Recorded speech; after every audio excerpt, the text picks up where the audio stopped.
Hi, welcome to our program today. This is the Lebanon School District Community Chat, and I'm Diane Estes, School and Community Relations Director for the Lebanon School District. Welcome to our program. Glad to have you back.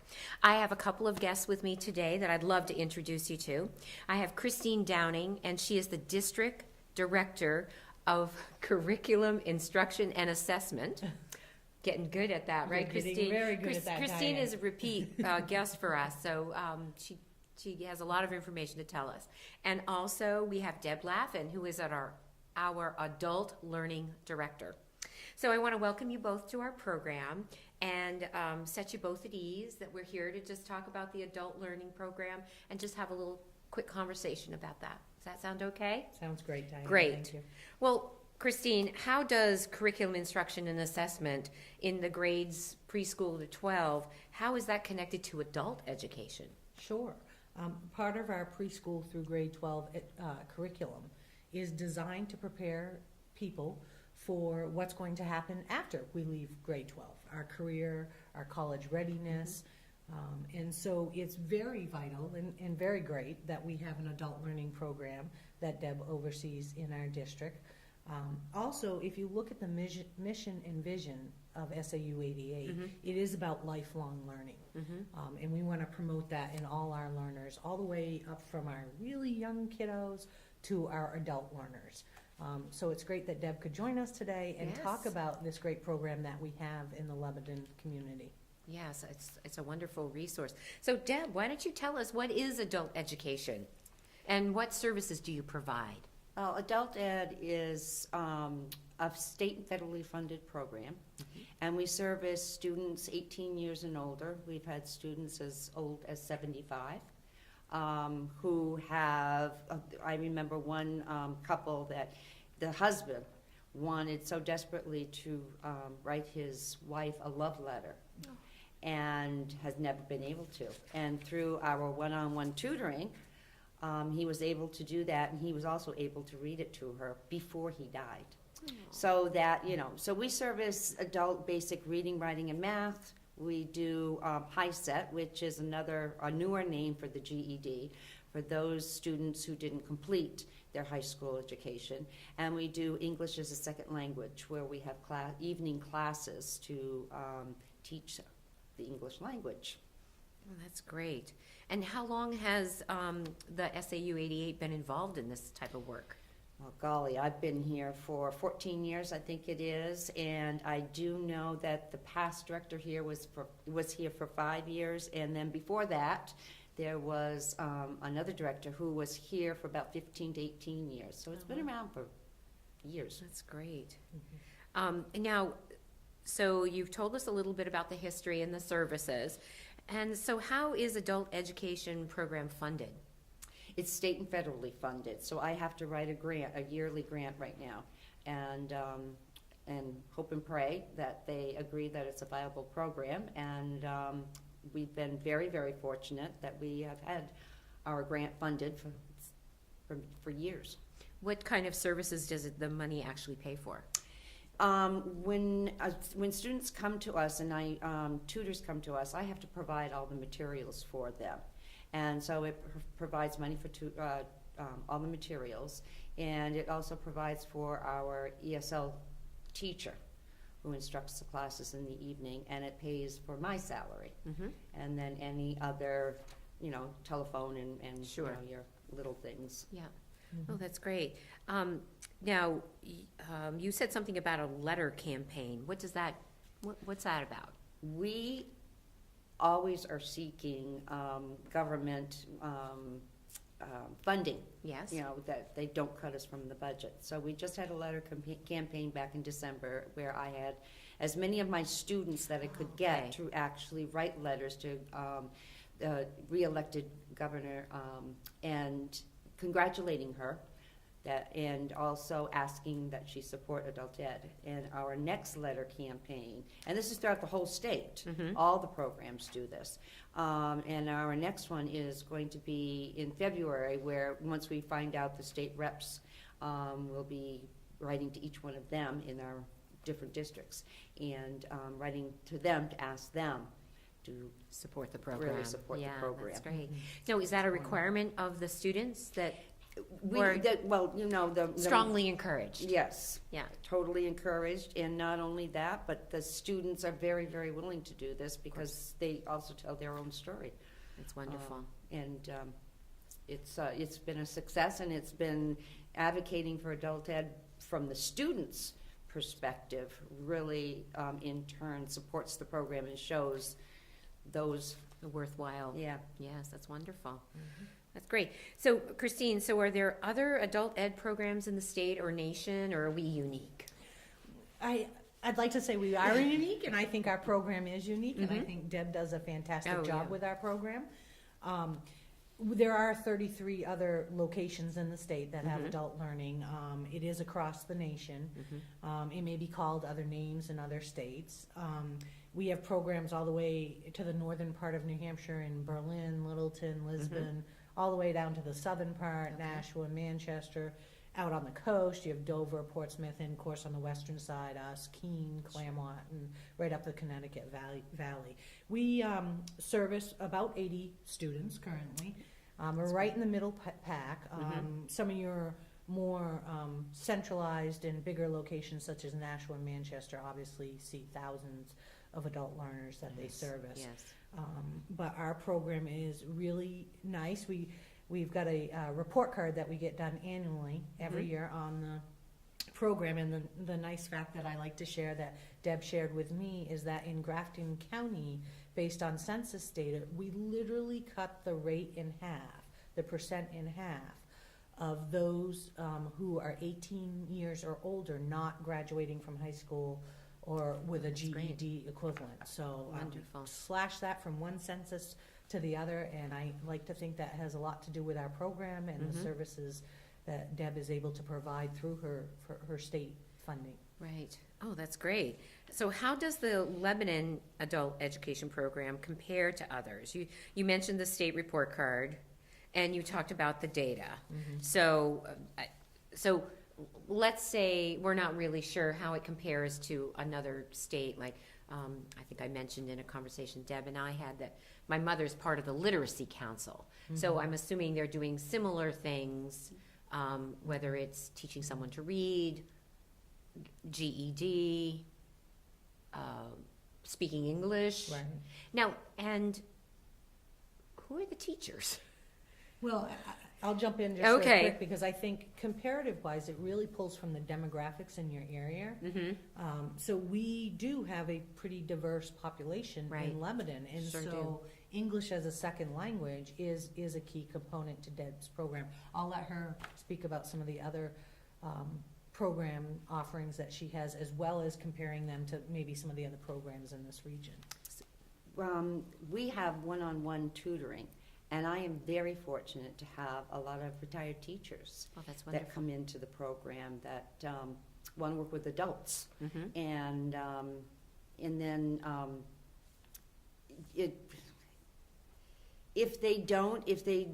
everybody has some form of teaching experience in their place of work. So when they come in, I do a one-on-one training, quote unquote. Where I've put together a lot of different materials and do a lot of speaking with them, and they know that I always support them, that they're not out there alone. When the time comes, I try to match the student with the tutor that have the same schedulings and availabilities. And then they decide where they're going to do that tutoring. And it's normally in our public libraries. Our libraries are fantastic. They've been very supportive in giving us a quiet spot in the library so that we can tutor these students. Wonderful. So it really does, they're matched up, and it's kind of flexible for them. Yes. Because obviously some of these people are trying to hold down jobs and families and all the things that go along with that. Flexibility is a huge aspect of this program. So how do our programs here in Lebanon network with others in the states? Or do you share resources, or? Thank goodness that we have others in the state, because I really lean on, we have mentors in different subject areas, different aspects of the teaching spectrum. And we also have other adult learning service coordinators where we have monthly meetings. We have disability coordinator meetings that I attend, ESL meetings that I go to Manchester for.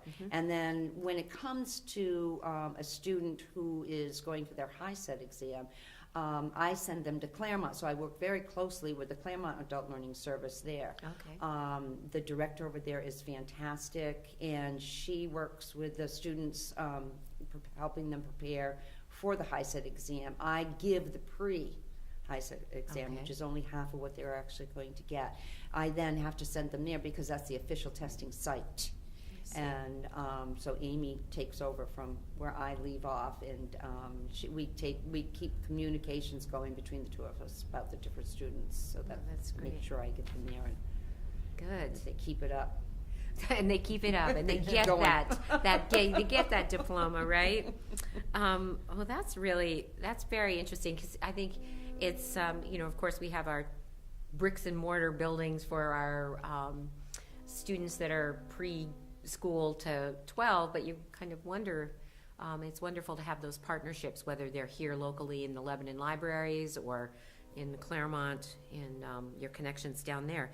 Now, if, let's just say I'm interested in learning a little bit more about adult education programs, how would I even go about getting involved in that?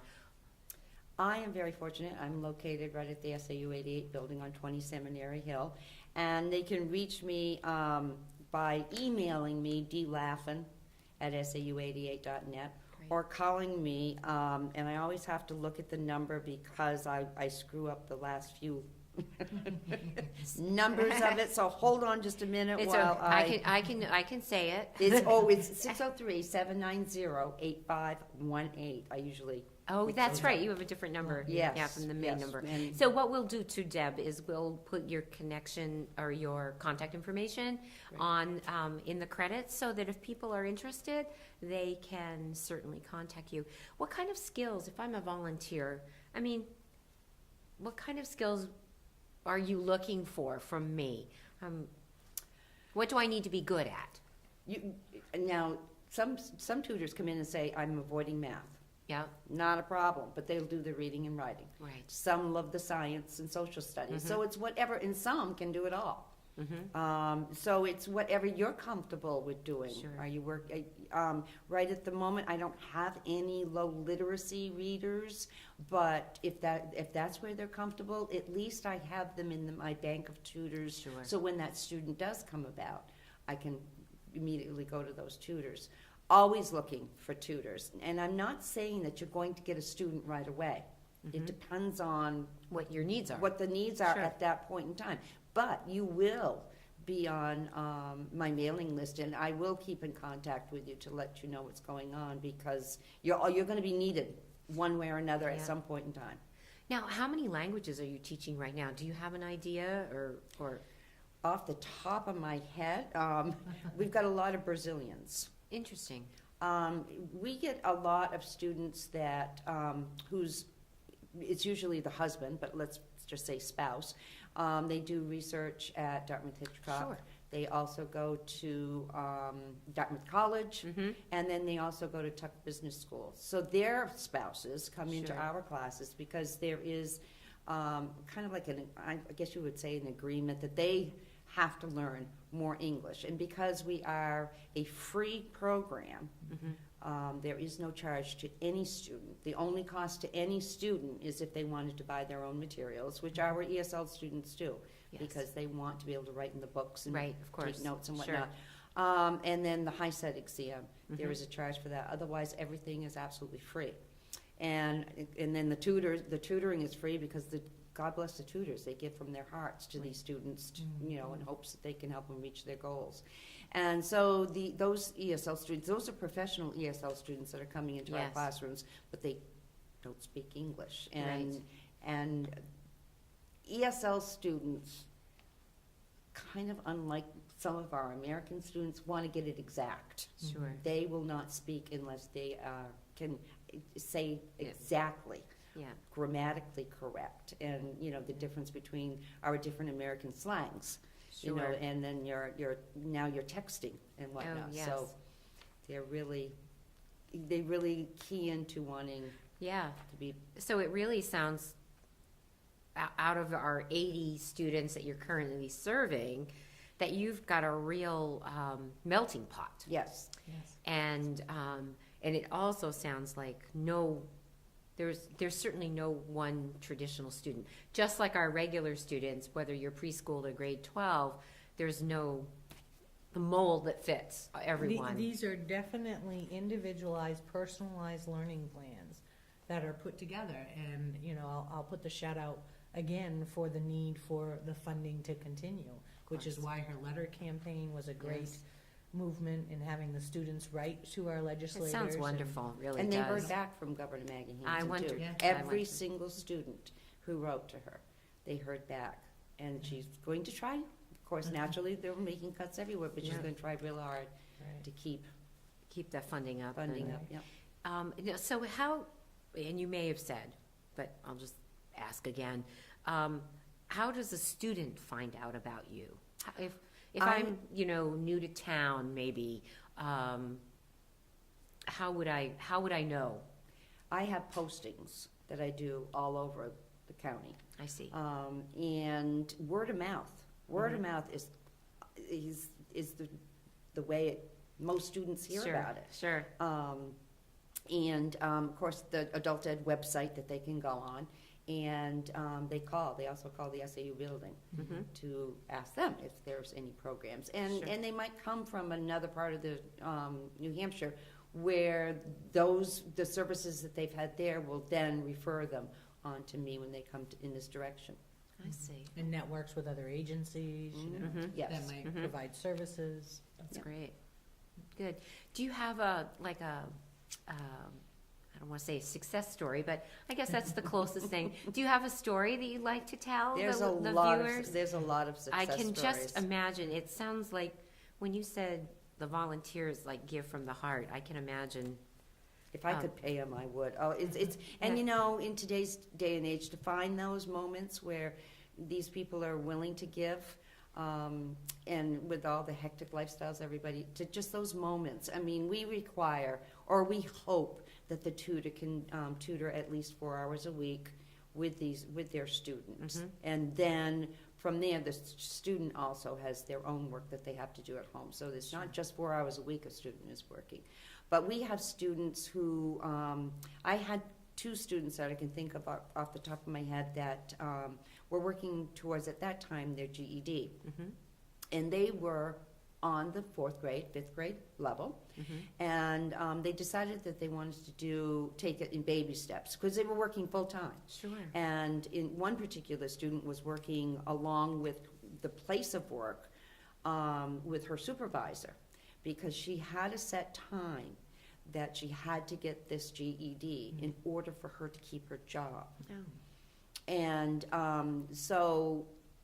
but I couldn't predict whether in a year she'd be able to get that GED. So I met with the supervisor and asked, could we have extensions? And we would keep you updated as to what was progressing. And to make a long story short, this student, it took her 2 years. Mhm. She did it by subject, test by test, and she was successful before the cutoff date, which was this past December, because they were they couldn't roll over GED scores to the new high set exam. I see. So I had that student, I had many students that got their GEDs before the cutoff, but those 2 particular students stand out most in my mind, because there is no way that you can tell a tutor or the student themselves, how long is this going to take? Right.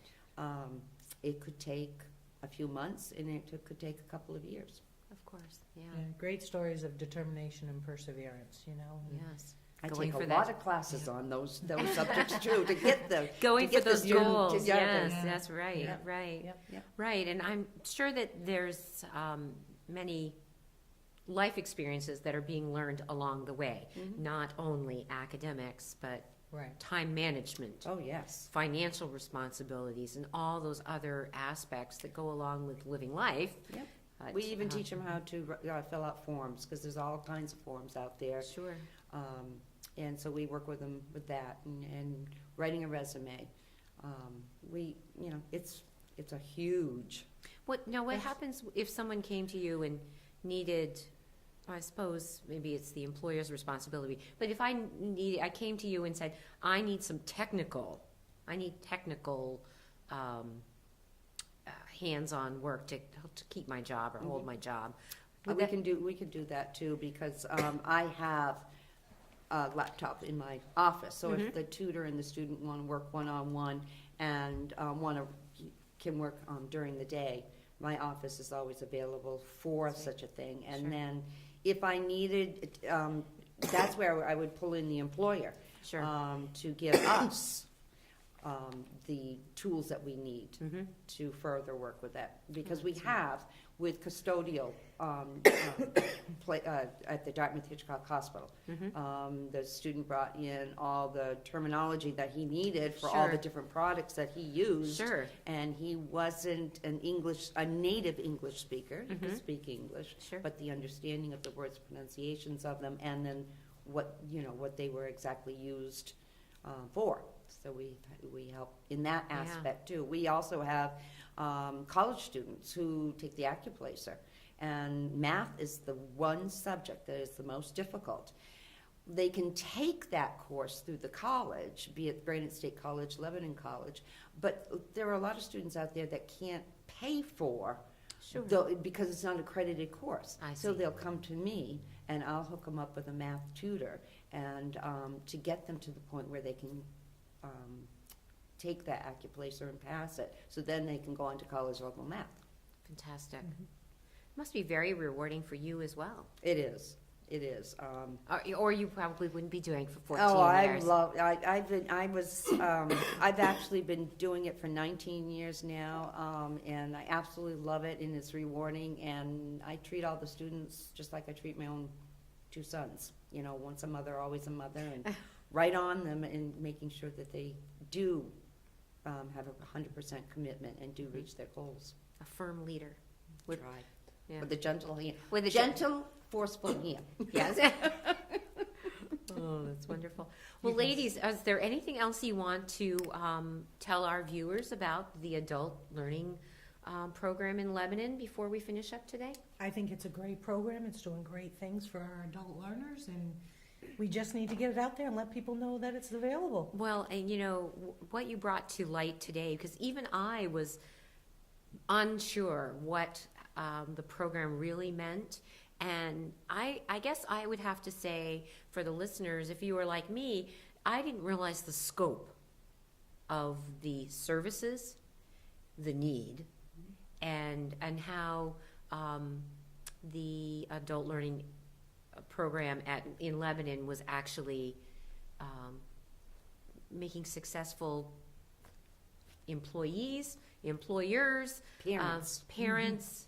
I service a lot of your parents in the school district, whether it be ESL parents or parents who just didn't finish high school and want to be that role model for their own children and want to be able to participate in their children's educational life.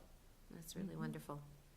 Well, that's great. So if you're a viewer out there and you're interested in maybe learning a little bit more about the adult education program in Lebanon, and maybe possibly being a tutor, I would really encourage you to contact Deb, and we'll make sure that you have that contact information at the end of the program. Or maybe you're a viewer and you would like to learn more about the services, because that might serve you as well. I encourage you to also contact the office and speak with Deb directly and see how she can maybe put those pieces together like a puzzle and make it all fit. And it sounds like everyone is successful in the end. We hope. Yes. Yes, that's our goal. But changing lives, you're really changing lives. If nothing else, we're changing lives. And you're changing lives, for the future. Yep. And, we've got students that I call stop out. And stop out means, for some reason or another, they can't continue on right now. But their file is always there, and they can always open it up again and come back. And, so eventually, right, they are successful. I have one I'm working on right now. She just had a child, and She's so close to getting that high Yeah. set. And it will only take her, just a little bit of time. So I'm just trying to plug along and get her back in there and Yeah. get it done and over with so that when her children get older, she can go out into the workforce and have a better paying job. That's wonderful. Supports the saying, you're never too old to learn. No. Yeah, isn't that great? Well, that's really wonderful. Thank you both for being here today, Deb and Christine. I really appreciate your taking the time and telling our viewers a little bit more about, or a lot more about, the adult education program in Lebanon. And I encourage you to, again, check out the contact information as the credits roll at the end of the program. And until we see you next time, thank you very much for watching our community chat, and we'll be back next time with another topic. Bye now.